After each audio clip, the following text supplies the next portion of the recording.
گھر میں بیٹی پیدا ہوتی ہے اس گھر کی عظمت کو بھی اجاگر کیا. یہ میں نے بطور تمہید کا. اللہ قرآن میں فرماتا ہے اللہ رب العزت کو سارے زمین اور آسمان کی بادشاہی زیبا ہے، اور وہ جسے چاہتا ہے بیٹیاں دیتا ہے اور جسے چاہتا ہے بیٹے دیتا ہے. بیٹے بھی اللہ ہی دیتا ہے اور بیٹیاں بھی اللہ ہی دیتا ہے، لیکن اللہ تبارک و تعالیٰ نے پہلے بیٹیوں کا ذکر کیا. اللہ جسے چاہتا ہے. لوگ کہتے ہیں اسلام میں بیٹی کی عظمت کیا ہے؟ میں کہتا ہوں خدا کی قسم قرآن جو ہے پہلے بیٹے کے تذکرے سے پہلے بیٹی کا تذکرہ کرتا ہے. میرے آقا صلی اللہ علیہ وسلم کے پیارے دیوانوں، آپ اندازہ تو فرمائیں، اللہ جسے چاہتا ہے بیٹیاں دیتا ہے اور جسے چاہتا ہے بیٹے دیتا ہے. اب آپ دیکھیں بہت ساری خواتین یہاں موجود ہیں، مائیں اور بہنیں یہاں موجود ہیں.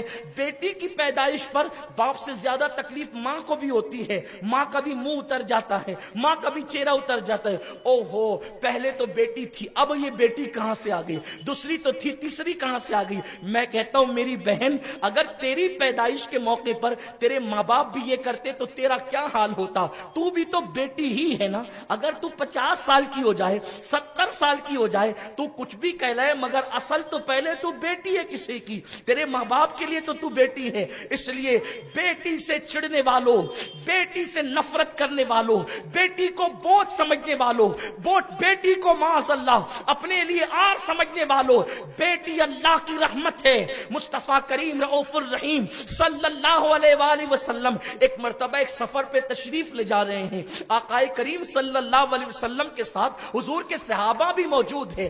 آقائے کریم صلی اللہ علیہ وآلہ وسلم نے اپنی صحبت میں بٹھا کر صحابہ کا وہ تزکیہ کیا تھا کہ اب صحابہ کرام بھی غیب کے پردے سے دیکھ لیا کرتے تھے. صحابہ کی نظروں پر سے بھی پردے غیب اٹھ چکے تھے. بعض مقامات پر وہ بھی اس کا مشاہدہ کر لیا کرتے تھے. آقائے کریم رؤوف الرحیم صلی اللہ علیہ وسلم کے ساتھ صحابہ جا رہے ہیں. جاتے ہوئے صحابہ نے عرض کیا، یا رسول اللہ صلی اللہ علیہ وسلم، ہمارے ماں باپ آپ پہ قربان، میرے آقا اس گھر سے نور چھن چھن کے نکل رہا ہے. یا رسول اللہ، اس گھر سے نور چھن کے کیوں نکل رہا ہے؟ تو اللہ کے حبیب نے فرمایا، غیب داں نبی نے فرمایا، جا کے معلوم کرو، یا تو اس گھر میں کسی یتیم کی پرورش ہو رہی ہوگی یا تو اس گھر میں بیٹی کی ولادت ہوئی ہوگی. آپ غور فرمائیں، جس گھر میں بیٹی کی ولادت ہوتی ہے اس گھر سے اللہ کا نور چھن کر کے نکلتا ہے. آپ غور کریں، یہ بیٹے کی ولادت پر نہیں ہے. بیٹا زیادہ سے زیادہ دنیا کی دولت کما کے دے سکتا ہے،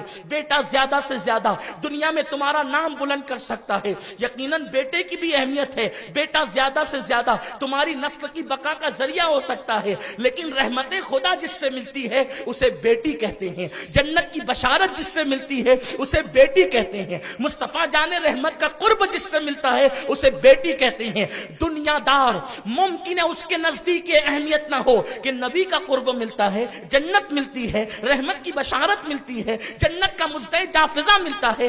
آپ جانتے ہیں اللہ کے حبیب مصطفیٰ کریم رؤوف الرحیم صلی اللہ علیہ وآلہ وسلم نے فرمایا، جس کے گھر میں 3 عدد بیٹیاں ہوں، جس کے گھر میں 3 بیٹیاں ہوں اور 1 عدد بیٹا ہو، جب وہ سفر سے آئے، اس لیے کہ جو چیز کی کمی ہوتی ہے اس کی اہمیت زیادہ ہوتی ہے، تو چونکہ جس کے گھر میں 3 بیٹیاں ہو اور بیٹا 1 ہی ہو، آپ جانتے ہیں اس گھر میں بیٹے کی اہمیت کیا ہوگی. اس گھر میں بیٹوں کو کیسے پلکوں پہ بٹھایا جاتا ہوگا، بیٹے کی کیسی قدر کی جاتی ہوگی، بیٹے کی کیسی اہمیت کی جاتی ہوگی. اللہ اکبر. میرے آقا فرماتے ہیں اگر 3 عدد کسی کے گھر میں بیٹیاں ہوں اور 1 ہی عدد بیٹا ہو، آقا فرماتے ہیں جب وہ سفر سے واپس آئے تو پہلے اپنے بیٹے سے نہ ملے، ایک لوتے بیٹے سے نہ ملے، بلکہ وہ 3 عدد جو بیٹیاں ہیں پہلے ان بیٹیوں سے ملاقات کرے. یہ کس نے قانون دیا ہے؟ یہ قانون مصطفیٰ جان رحمت نے دیا ہے. یعنی تمہارے گھر میں جو 3 عدد بیٹیاں ہیں،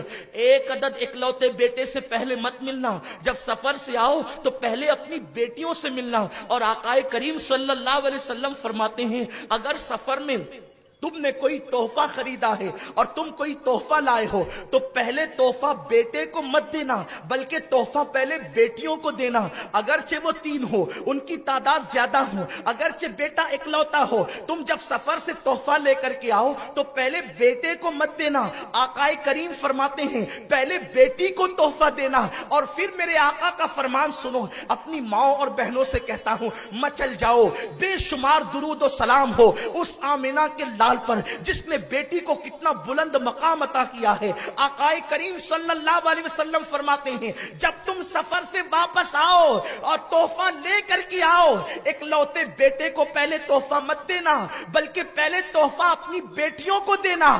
آقا فرماتے ہیں اس کی وجہ یہ ہے اگر تم نے پہلے بیٹے کو تحفہ دیا تو بیٹیوں کا دل بڑا نازک ہوتا ہے، بیٹیوں کا دل بڑا کمزور ہوتا ہے، ان کا دل دکھ جائے گا، ان کا دل ٹوٹ جائے گا۔ اور آقا فرماتے ہیں جس نے اپنی بیٹی کا دل توڑ دیا اس نے مجھ محمد کا دل توڑ دیا۔ اب آپ مجھے بتائیں جو بیٹی کے دلوں کو تکلیف پہنچاتے ہیں، گویا کہ وہ جس رسول کا کلمہ پڑھتے ہیں اس رسول کے دل کو تکلیف پہنچاتے ہیں، اس رسول کے دل کو اذیت پہنچاتے ہیں۔ میرے پیارے آقا علیہ السلام کے پیارے دیوانوں، مجھے بتاؤ نماز پڑھنے والوں 5 وقت کی نماز پڑھتے ہو، تہجد کا بھی اہتمام کرتے ہو، قرآن کی تلاوت بھی کرتے ہو، گھروں کے اندر اسلامی ماحول ہے، لیکن مجھے بتاؤ اسلام صرف روزہ نماز حج و زکات کا نام نہیں، کیا یہ رسول پاک کی سنت نہیں ہے کہ بیٹی کا دل دکھانے والا گویا کہ اپنے نبی کا دل دکھاتا ہے، اپنے نبی پاک کے دل کو اذیت پہنچاتا ہے۔ آقا کریم تو فرماتے ہیں